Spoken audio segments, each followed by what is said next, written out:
السلام عليكم البنات، كي دايرين؟ لاباس عليكم؟ بخير. مرحبا بكم البنات في فيديو جديد. لاول مره كتشوف هذه القناه البنات ولاول مره تشوف هذا الفيديو هذا، نتمنى ديري جيم وتشتركي معايا في القناه باش يوصلك كل جديد ان شاء الله. اي وصفه، اي سواء طبيعيه ولا وصفه طبخ ولا تجميل ولا لتقويه المناعه، مهم وصفات طبيعيه ولا وصفات طبخ توصلك ان شاء الله. مرحبا بكم البنات في فيديو جديد ان شاء الله. كيف ما كتشوفوا عندنا واحد الفيديو اللي مهم بزاف، خصوصا في هذه الفتره هذه. فيديو ديال تقويه المناعه بالنسبه للناس اللي كتحس براسها البنات انها فيها سخانه، فيها نصايب الفيديو شويه، كتحس بالام الراس، السخونيه، تبوريشه، مهم راسك ضارك، يعني العطيس، الكحبه، ما عليك الا تجربي هذه الوصفه هذه وان شاء الله غادي تنول الاعجاب ديالك وبالشفاء ان شاء الله. اليوم البنات جيت نحضر هذه الوصفه وقلت غادي نشاركها معكم. كنحس براسي البنات ماشي هي هذيك، الله يبعد علينا هذا الوباء. بالنسبه للبنات انا هذه الوصفه لتقويه المناعه، ماشي باش يعني تشافي من هذا المرض هذا، الله يسر. المهم هذا غير باش الجسم ديالك يولي مضاد لجميع الفيروسات، والتقويه ديال المناعه ديالك تولي قويه باش حتى الله يسر تصابي بهذا المرض هذا. الا كتب الله تصابيتي بهذا الوباء هذا، يعني الجسم ديالك يكون قوي وعنده مناعه قويه باش تقدري تعالجي بالزربه. اليوم ان شاء الله كما قلت لكم البنات جيت نحضر هذه الوصفه لي شخصيا، كنحس براسي ماشي هي هذيك كيف ما قلت لكم. ضارني راسي والعطيس، ومهم السخانه والتبوريشه. راكم عارفين هاد الاعراض اللي كاينه هاد الايامات اللي كتروج كاينين في بزاف ديال الاسر وبزاف ديال الناس كتعاني من هاد المشاكل هادي ومن هاد الالام ديال الراس والسخانه والرواح.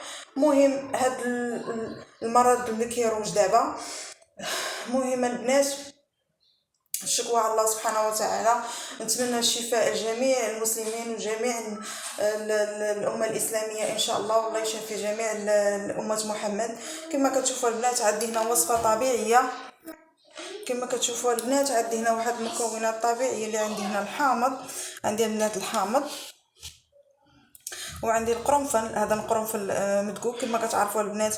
الحامض فهو واحد المكون طبيعي اللي زوين بزاف في تقويه المناعه، وكيحتوي على فيتامين سي اللي مضاد لهاد الفيروسات.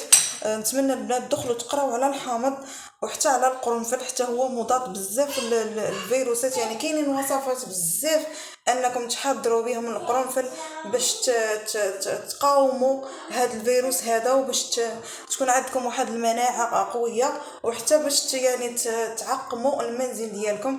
كاينه وصفه ديال الماء مغلى وديال القرنفل البنات، كتاخذوا الماء مغلى. مره اخرى ان شاء الله في فيديو اخر غادي نحضر معكم ان شاء الله البنات وصفه ديال تعقيم المنزل ان شاء الله. غادي نحضرها معكم من يكون عندي المكونات ونبغي نديرها غادي نحضرها معكم. كيف ما قلت لكم البنات كتاخذوا الماء مغلى كديروا في واحد الاناء، وكتاخذوا معلقه كبيره ديال القرنفل، معلقه كبيره ديال القرنفل البنات، كتديروها في هذاك الماء وكتغطيو راسكم، كديروا راسكم في هذاك البخار اللي كيكون ماء مغلى، كديروا فيه القرنفل وكيكون هذاك البخار كيطلع مع الانف ديالكم، وكتغطيو راسكم بشي فوطه باش تستنشقوا هذاك البخار اللي كيكون طالع ديال الماء طايب والقرنفل. زوين بزاف، حتى المسالك ديال الانف ديالكم كتولي تنفسوا مزيان. بالنسبه للناس اللي كتعاني من ضيق الصدر وضيق التنفس راه زوين بزاف هذا، كتحسي براسك كتنفسي مزيان، وحتى الهواء يعني كيدخل مزيان، وكتحسي براسك الصدر ديالك ما بقاش مخنوق. المهم هاد الوصفه البنات جبت نحضرها معكم. كيف ما كتشوفوا كما قلت لكم عندي الحامض والقرنفل مدقوق. وصفه سهله وبسيطه، يعني ما كتحتاجش الوقت بزاف، ما كتحتاج لا طيبيها لا حتى شي حاجه. كما كتشوفوا راه غادي ناخذ واحد الكيس. كما كتشوفوا البنات عندي هنايا واحد الكاس ديال الماء طيب مغلى، يعني الماء طيبته مزيان.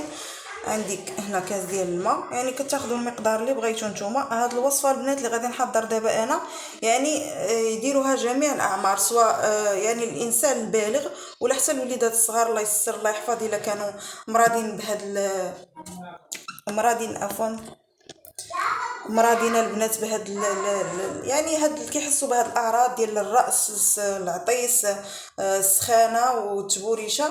المهم هاد الوصفه حتى هي زوينه ليهم. غير هو البنات بالنسبه للمقدار كتقلوا المقدار ديال القرنفل وديال الحامض على الدراري الصغار. كما كتشوفوا البنات انا غادا نحضر معكم الوصفه.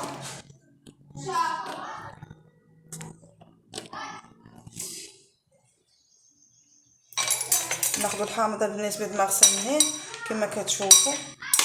يعني غادي الحامض البنات غادي ندعكو، عفوا غادي ندعكو بحال هكا، عفوا بحال هكا باش يخرج ليا داك العصاره ديالو باش نلقاه فيه الماء.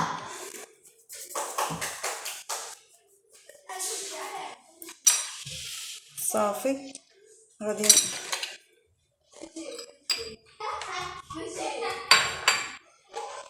نوريكم الكاميرا مزيان البنات. كناخذوا الحامض البنات وصفه سهله، يعني غير الماء طايب، ما كتحتاجي لا طيبيه لا حتى شي حاجه، غير الماء طيب. صافي كتقسم الحامضه بحال هكا البنات، كديروا هاد يعني هاد اللب ديال الحامض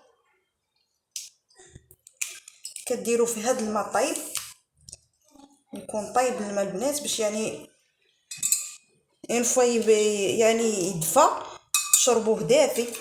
ما كتشوفوا غادي نعصر هاد الحامضه انا هنا كامله.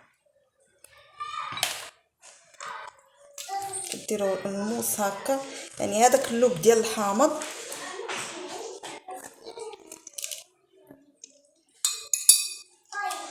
نتمنى الفكره تكون وصلت لكم البنات، وسهله وبسيطه يعني، ومقوي زوين بزاف البنات الصراحه. المناعه راه الحامض والليمون يعني بلا ما تبقاو تشريو يعني فيتامين سي ولا دوليبران ولا يعني. بالنسبه للناس اللي باغا تقوي المناعه ديالها، من الافضل انها تقويها بمواد طبيعيه، ماشي بالضروري انها تشري الدواء. كما كتشوفوا غادي ندير انا حامضه كامله هنايا. بالنسبه للحامض اللي عندكم الحامض كبير راه غادي ديري غير نص، ولكن من الافضل هذا الحامض البنات هذا الخضر هذا اللي كيكون حيت كيكون حسن من هذاك الصفر. هذا الخضر هذا كيكون فيه منافع بزاف كبيره بزاف على الحامض اللي الصفر. انا اختاريت هذا الخضر هذا حيت هو زوين والمنافع ديالو كثيره بزاف على هذاك الحامض الصفر. هذا هو اللي بالنسبه للناس اللي بغات تقوي المناعه كنصحها بهذا الحامض هذا البنات. المهم كيف ما كتشوفوا هنايا درت عصرت حامضه. غادي ناخذ معلقه ديال القرنفل، معلقه صغيره. بالنسبه للوليدات الصغار البنات كيف ما قلت لكم انكم يعني الكميه المقدار ديال القرنفل انكم ديروا غير راس معلقه بالنسبه للوليدات الصغار، حيت القرنفل شويه حار. المهم البنات هذا هو المحلول اللي انا درت. غادي نحرك مزيان هذا الخليط هذا كما كتشوفوا البنات. راه ساهل وزوين يعني بلا ما تحتاج بقاي تغلي ولا. انا دايره الحامض في الماء وسكينجبير، ولكن هذاك خاصك تشربيه دافي. بس من الاحسن هاد المكونات البنات انكم تشربوهم دافين. كتحركي مزيان البنات حتى كيذوب هذاك القرنفل. ذوب القرنفل مزيان وينسجم هذا الخليط. صافي كتغطاي البنات كما كتشوفوا.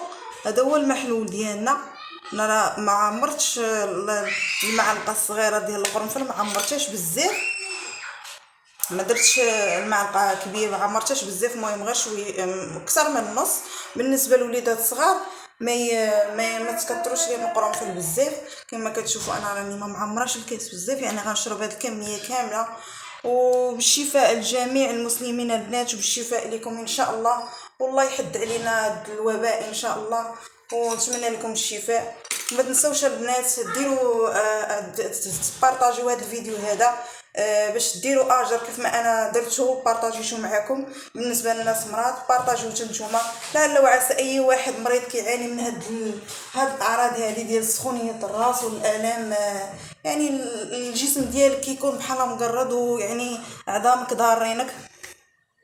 في هذا المشروب هذا. راه البنات ماكسيموم 5 ايام بالنسبه للناس اللي مرض، 5 ايام بحال هكاك 4 ايام كيتشافى عليه الواحد. اما بالنسبه اللي عنده اعراض خفيفه راه غير من يعني المره الاولى غادي تشربو غادي تحس براسك مزيان، ويعني مبقاتش فيك هذيك العيا والراس والدقديقه ما قادرش تنوضي وهذا. المهم البنات هذا هو الفيديو ديالي، نتمنى نكون فدتكم. ما تنسوش البنات دعموني دير باش ان شاء الله نبقى معكم في القناه ونقدم لكم وصفات طبيعيه وسهله كيف العاده. بارطاجيوا البنات وشكرا لكم، والسلام عليكم، والشفاء لجميع المسلمين ان شاء الله.